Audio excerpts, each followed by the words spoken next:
Welcome to the Own It Powercast, the place to be when you get serious about making big changes and accelerating growth in your life and in your relationships.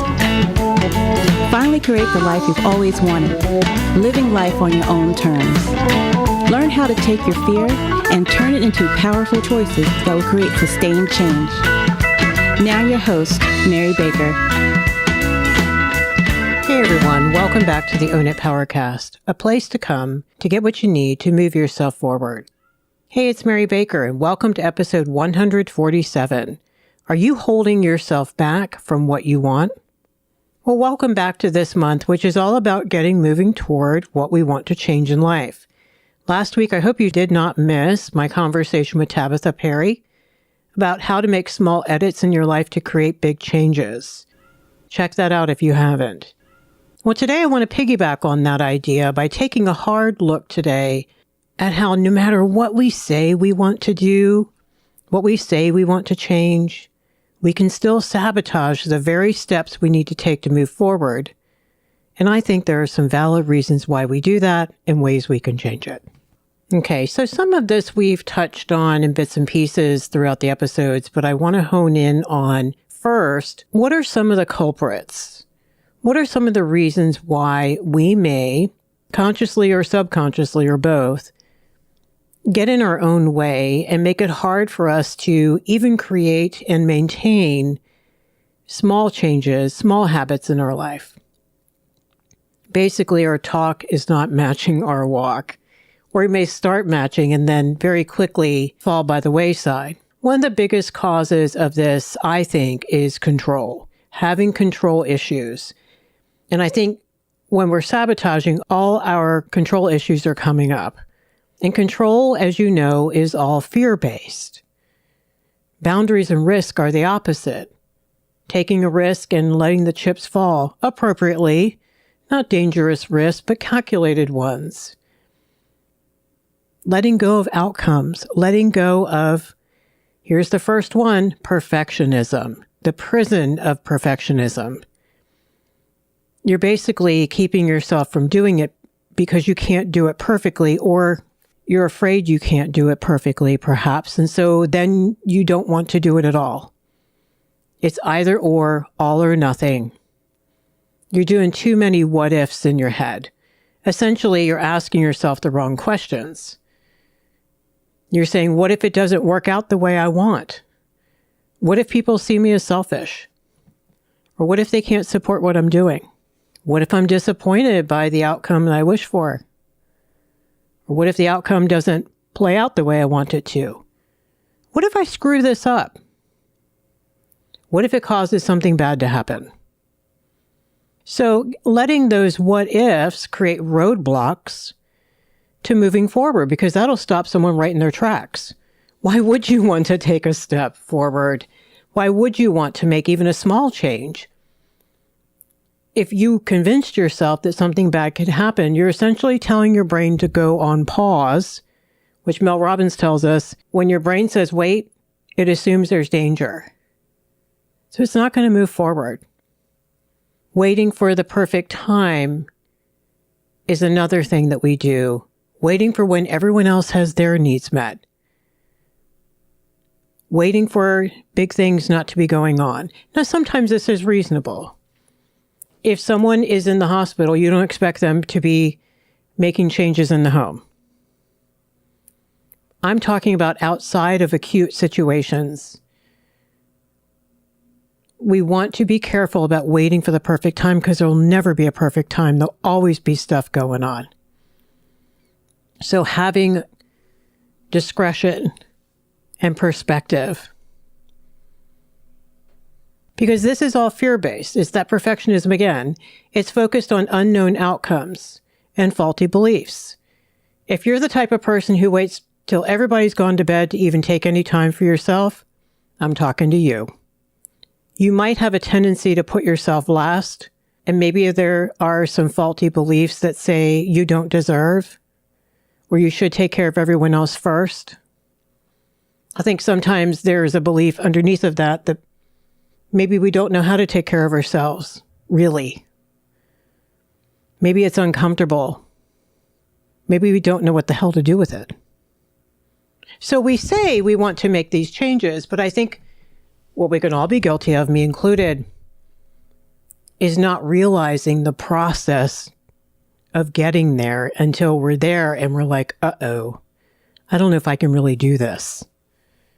Or I'm afraid it's not easy enough. It's not smooth enough. Again, perfection. There is no perfect. And there's often no horrible. A lot of times there's something in the middle. Something that goes hand in hand with this is another reason why we get in our own way. That is, we want control of the outcome by wanting results now. We want control because we don't trust the process. We can't wait. We can't wait upon, and we can't trust the process, the universe, other people who should be trusted, or any power out there to catch us if we fall, or to guide us. Waiting and standing still feels too vulnerable. Now, we've talked about this concept of being in the moment and exposing yourself and trusting and letting your guard down. By having the outcome happen right away, we also don't have to have the anxiety of not knowing how it's going to turn out. We get those instant results like vacuuming or cutting the grass. And somehow that quells our anxiety for the moment that it'll be okay. Wanting control is all fear that if I don't have control, it's not going to be okay. The other way we create obstacles for ourselves is we don't take any action. We allow our procrastination to sabotage good things for us. Again, here come the beliefs and the distortions. Maybe you don't believe you deserve to change. Not really. You won't admit that to anyone out loud. But I want you to think about, are you fulfilling the messages that the critical parent in your head has been telling you, such as you can't really do this, you're going to F this up, who the hell do you think you are? There's no time and money and space for this. How dare you? There are other people who need things. You're not that talented. We can't trust you. We internalize the actual critical parent over the years. And that parent could be a teacher, could be our parents, could be our older siblings, could be grandparents, could be all of the above. I want you to take a hard look this week on what are some of those messages in your heart? And what would you like to do with them? Do you want them to run your life? Because they are, even if you don't realize they are. Another way, and wow, women can even be more famous for this, is you create distractions from what you need to do by piling on a bunch of other tasks or do for others. So you make yourself way too busy, quote unquote, to do the self-care habits you wanted to start and maintain, or the steps towards your goal. This can be so insidious and look so freaking innocent and start out innocent, like when something happens, like, I don't know, maybe your sister broke her arm, so you have to drop what you're doing and go take care of her kids for a week or whatever, right? That's fine. But we need mindfulness to make sure it's not a slippery slope, that we don't do that to our own detriment. It's only for a short period of time. It's not chronic. The danger is the slippery slope that it can happen, where we can fall right back into the muck of putting everyone else first and putting ourselves last. And on the surface, ain't nobody calling you out probably because you look loving and kind and helpful, and you are. And we need to help, but we can't help beyond what we're capable of doing. And what I mean by that is you're not supposed to help another to your own detriment, especially outside of a crisis situation. That's martyrdom. That's codependency. What I encourage is some accountability around that. There needs to be someone looking at you and say, what are you doing? She's had help for 2 weeks. You need to go back home and pick up where you left off with your workout routine or your writing or whatever you were supposed to be doing. We need to get some boundaries about that. We may struggle with healthy detachment too. In the same vein, another way we can really sabotage what we like to do is we try to do everything by ourselves. Yes, sometimes we need help. Imagine that. And I'm not talking about learned helplessness where we don't try some things and empower ourselves. I'm talking about sometimes we need actual assistance so that we can unlock some doors that we ourselves cannot open. It is out of our wheelhouse and not in our skill set. Maybe we need someone else's expertise to really move things forward. Maybe we're burning a lot of time and energy trying to learn how to fly an airplane when someone else already knows how to do that. Maybe we need a running partner. Maybe we need a diet comrade or someone to go hiking with. Maybe we're trying to clear out the house and organize it, but we need help with someone who is good at that or can lift stuff if we're going to get this done this century. So again, back to self-honoring. Suffering and hanging on the cross and making it take 5 years when you really could have had some help is not self-love. It's actually depriving yourself. You deserve help if and when and how you can afford it and grab it. We all do. Another way we can really hold ourselves back is not recognizing that deep down we can't handle the reality of possible failure. That perfectionism is there because we're afraid if we're not perfect, we'll be found out, we'll be rejected, abandoned, people won't love us and accept us. We won't be okay. At the identity core level, we will not be okay. And so our belief is that it's going to be devastating. It's going to be black and white, like we just talked about, perfect or horrible, because black and white thinking is there as an old survival skill for you to have some crazy perception of control back in the day. I think it can also get absorbed via osmosis from our caregivers, especially our shaming teachers and older siblings who said things like, "Oh no, look what you've done. How horrible." Or "You should be ashamed of yourself." Or "What do you mean you didn't get an A?" It only takes a few messages like that for your brain to put two and two together and say, yeah, we're not doing that. Because if we don't do it perfectly, we're going to be responsible for other people's happiness. We're not going to get approval, and kids need approval. And as adults, we may still be starving for it, the approval we never got. These are basic needs, right? We need approval and recognition and love and acceptance. They're not wants, they're needs.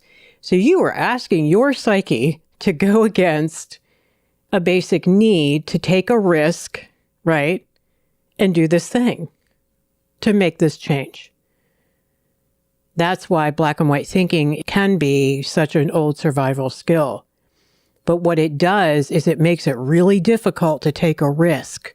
Because how in the hell can you know how it's going to play out? We don't know.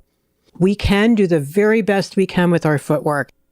We can be very conscientious and mindful. We can think things through. We can not make rash decisions. We can seek out guidance and wisdom. We can get mentorship. We can see what other people have done. We can take steps to do the best we can, but ultimately we have to let go. And we can fail. And we want to reframe failure. That way didn't work. It wasn't the right time, perhaps. We weren't in the right headspace. Things like that. And this plays into a big one, a lack of self-trust. You keep going around asking everyone to see what they recommend or what do they think you should do or shouldn't do or should try. Do they think you should take this risk? Do they think it would help you feel better to be healthier? I tell clients that this takes lots of relearning what's healthy. Why it's not selfish or rude or ridiculous. Things only toxic people will tell you, by the way. And why it matters that you feel honored. When we don't trust ourselves, it's because we were questioned growing up. Are you sure you want to do that? Now, why do you want to go do that on Friday night? Why can't you just be like your sister? We've spoken many times here on the show because it's so important to understand. It doesn't take much for you to have self-doubt as a child when the grown-ups around you, the people you look up to perhaps and trust, when they doubt you and they make you doubt yourself. They manipulate you out of what you're thinking, feeling, and needing. So you start to doubt, wow, do I really need that? Do I really think I'm talented? Should I go for this dream in my heart? So we stop trusting ourselves and we stop trusting our gut and we stop trusting our talent and our expertise and our wisdom and our curiosity and our need for adventure, our need for creativity. We can shut a lot of that down or contort it to be what other people need. I sit with a lot of people like that and they're miserable. They've got anxiety, they've got depression, they've got all kinds of somatic complaints. They're not happy. And you can see why. Whenever we go against our own truth, we're in trouble. It's never a good idea. And finally, crappy support. I want you to take a hard look at people around you, people that you share things with. Are they supportive of you or not? And be careful because it can really look like they're looking out for your best interest, quote unquote.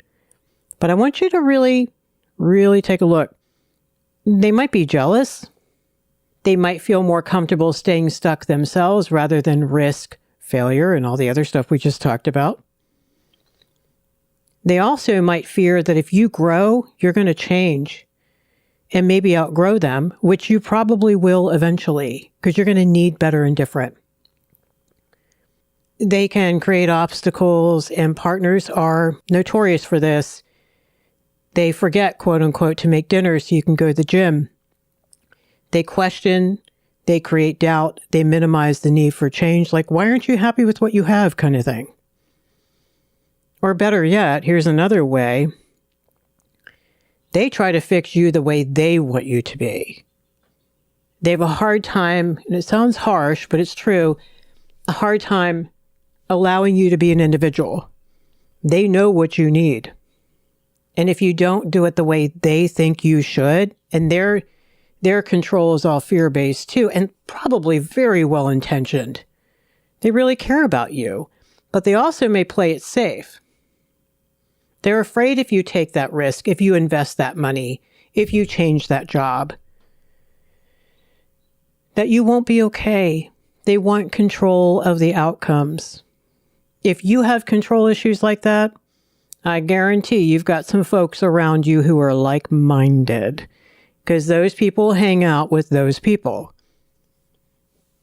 Conversely, risk takers often go rock climbing with other rock climbers, not people who stay on the ground. So all of these people give you the vibe not to trust what you think, feel, and need. And they're not able, perhaps, to support you growing, changing, doing those things that are for your highest good down the road.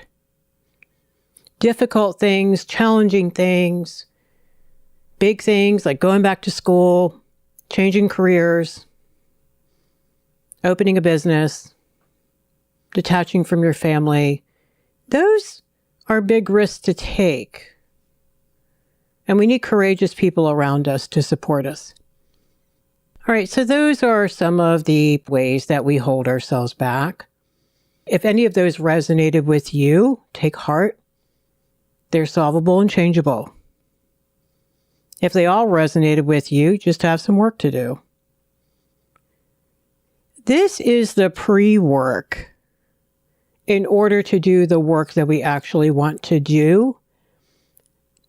However, know that they can be symbiotic. Taking a step, let's say taking a small risk towards your goal, is going to empower you and give you a taste of what you could have. That's going to help you be stronger in tackling these obstacles that you know you may deal with. Okay, so I just want to say that. It doesn't have to be one thing before the other. We might do all of this at the same damn time, and that's okay too. All right, so what are some of the antidotes to these obstacles we just talked about? Well, in terms of perfect timing, focus and practice some good detachment mantras for yourself. Write them down and run them through your head each day, sometimes all day if necessary. Just because others aren't ready or like to hold themselves back, or hold you back for that matter, doesn't mean you shouldn't have to take care of yourself. You are separate from them. Just because they doesn't mean you. Just because they're scared that you might change doesn't mean you shouldn't. So you really have to pull away and identify, why should you? And focus on detachment, detachment, detachment. Run this stuff by a healthy person who will say, look, you're not being selfish. Your partner will be fine. They can eat leftovers for you to go to the gym tonight or take that class. You're not a jerk. You're not being selfish. You're doing all the right things because, and you guys can talk about that. So boundary and detachment work is really key here. Oftentimes, the first thing we have to do is that. It's really important that we re-educate ourselves, okay? We talked about lack of self-trust.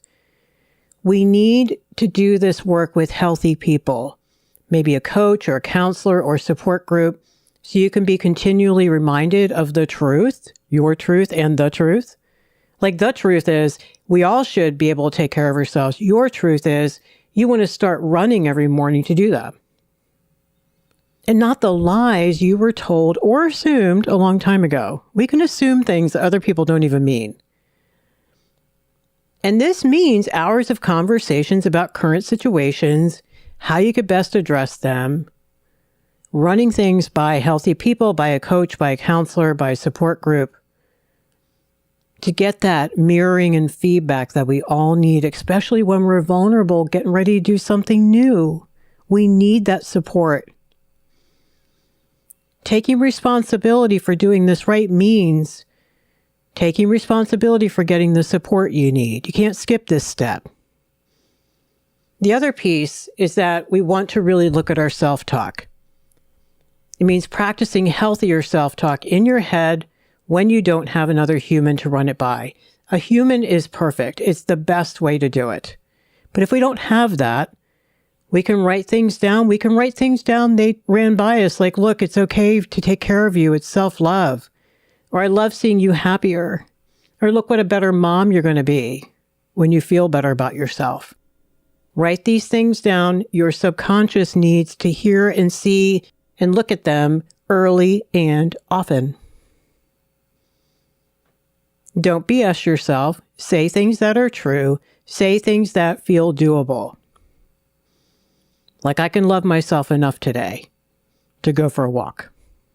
Another antidote is getting your boundary work down, okay, with other people and yourself.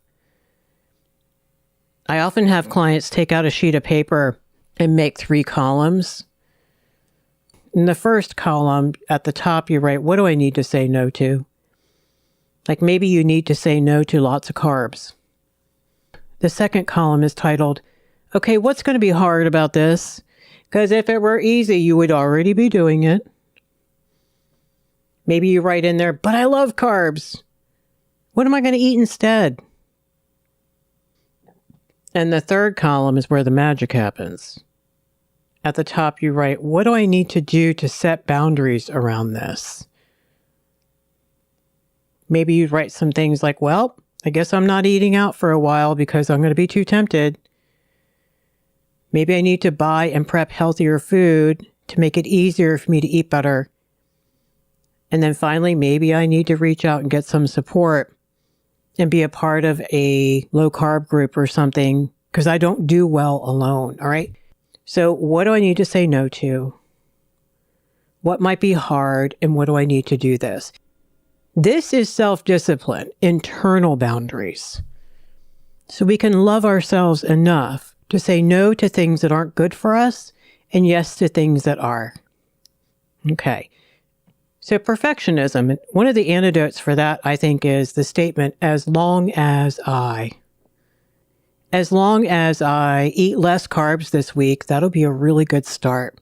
Then I can get stricter from there. So if I can't imagine no carbs or super low carb, I can go lighter on the carbs and see how I feel.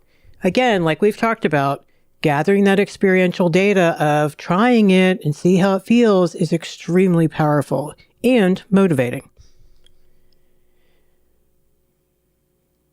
As long as I eat healthier by the end of the month, I can goof off Friday night when I go out. And it's not going to be a bad thing. Another thing that kills perfectionism is your why. Why are you doing this? Get very clear.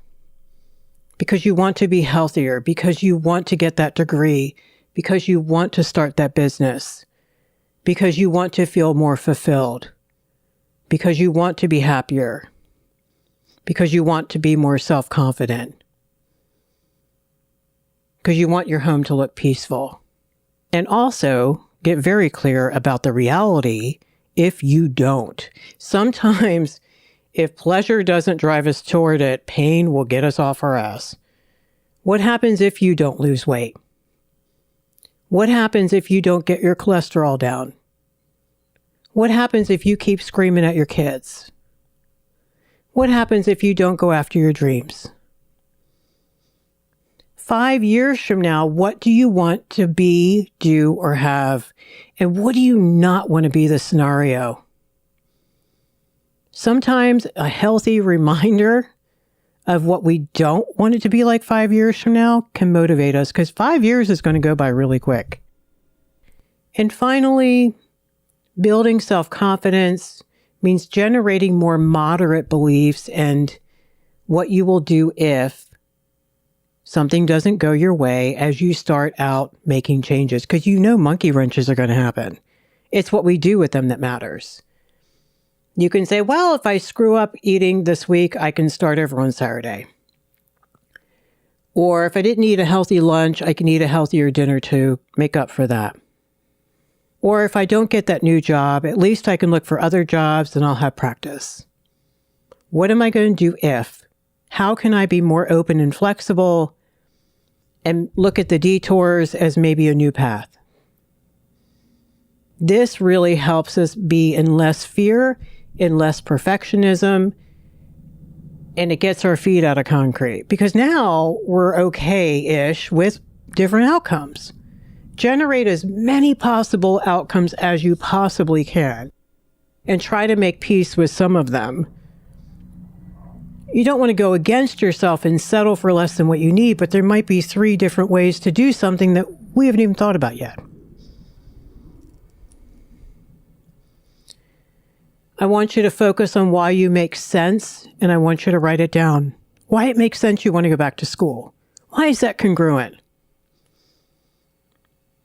I want you to talk to others who can support it. Remember, get some support around you. It means everything. And finally, we have to start by starting. You know, inertia is amazing. It's hard to get off the couch. But what if you only had to get off the couch and start with one tiny habit? Just do that. Make yourself do the first habit only, the very first thing you know that you could probably do, and it's going to lead you to better things. Just focus on that one until you're comfortable doing it and you can maintain it before you let yourself add on another. This is a really good way to start changing because, as we've talked about, our brain desensitizes to the change over time. It just becomes a part of what we do, and we will naturally turn to more and better. All right. So today we got real about the ways we can hold ourselves back from what we say we want, the healthier habits, and the steps towards our big goals that are just waiting for us to begin and maintain. We talked about how old limiting beliefs, maybe lack of boundaries, and lack of healthy support can really wreak havoc on our best laid plans. But we also got into some time-tested ways you can counteract some of those gremlins and get moving towards your goals. This is changeable, folks. You You just got to start somewhere. Thank you so much for joining me today. May you stay healthy, stay grounded, and focused. Find some good in your heart this week and try to find the good in the world and talk about it. Check the show notes at ownitpowercast.com and sign up for the newsletter each Tuesday, and you'll get the bonus downloads from the episodes. All right, pay it forward, keep focusing on you, and I'll see you next time.